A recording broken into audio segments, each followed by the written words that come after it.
नमस्कार। जनशोध न्यूज़ में आपका स्वागत है। मैं प्रदीप तिवारी। तो विनेश फोगाट और बजरंग पूनिया कांग्रेस में शामिल हो गए।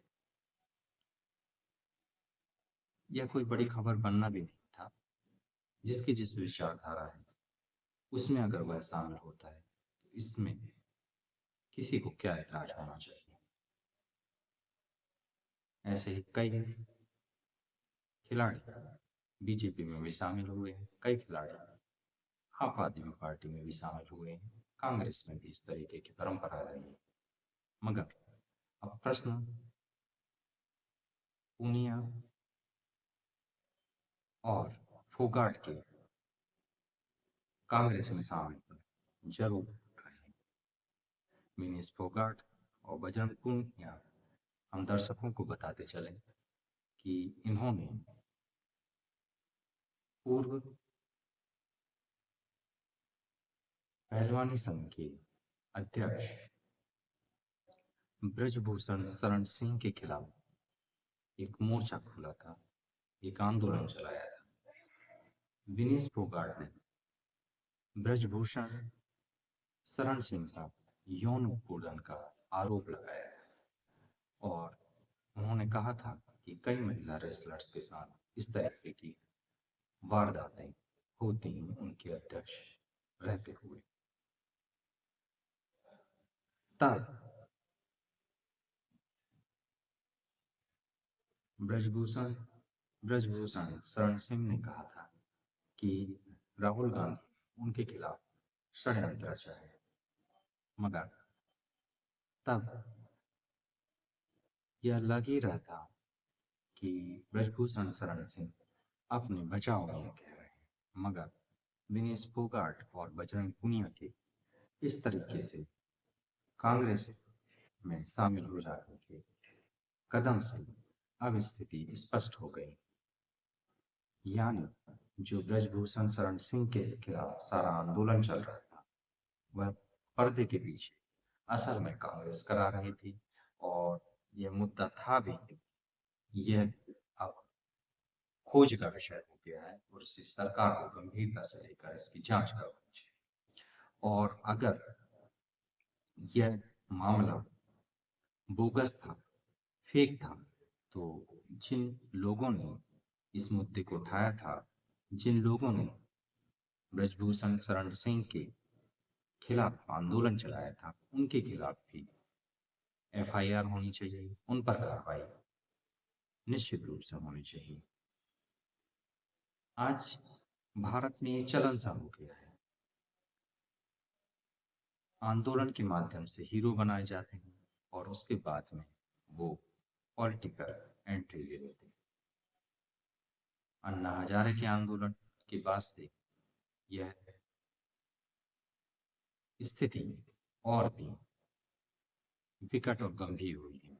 अन्ना आंदोलन से निकले अरविंद केजरीवाल और मनीष सिसोदिया ने अपने आप को राजनीति में स्थापित किया। उस आंदोलन की एक बैकग्राउंड कहिए या उसकी एक बैकअप कहिए, उससे उन्होंने अपनी राजनीति चमकाई। विनेश फोगाट और बजरंग पूनिया भी वही करने की कोशिश कर रहे हैं, मगर वे इससे शायद चूक गए, क्योंकि जिस तरीके से सादे तरीके से अरविंद केजरीवाल और मनीष सिसोदिया ने यह खेल खेला था, वह उतनी सादे तरीके से नहीं खेल पाया। क्योंकि जैसे ही उन्होंने कांग्रेस ज्वाइन की, लोगों को सारी पिक्चर क्लियर हो गई। ये 1947 का भारत नहीं है, ये 2024 का भारत है, जिसमें लोगों को सोशल मीडिया के माध्यम से भी जानकारी मिलती है। वो खुद भी उतना अवेयर है, वह उतना भी खुद भी मैच्योर। आज आप किसी को भी उस तरीके से बेवकूफ नहीं बना सकते जैसे पहले बना सकते। हाँ, एक बात और हुई है अरविंद केजरीवाल की और मनीष सिसोदिया के नेता बनने के बाद में, कि अब लोगों को आंदोलनों से विश्वास लगभग उठता सा जा रहा है। और जो लोग इस माध्यम से नेता बन रहे हैं उस पर भी लोगों की कड़ी नजर है। तो विनेश फोगाट और बजरंग पूनिया ने अगर ये सोचा, इस तरीके के हथकंडे अपनाकर वो नेता बन सकते हैं, तो निश्चित रूप से ये देश की जनता उन्हें स्वीकार शायद नहीं कर पाए। अगर आपको राजनीति करनी ही थी, खुलकर आते, खुलकर बताते, अपनी विचारधारा दी, अपने काम, फिर देश की जनता आपको चुनती।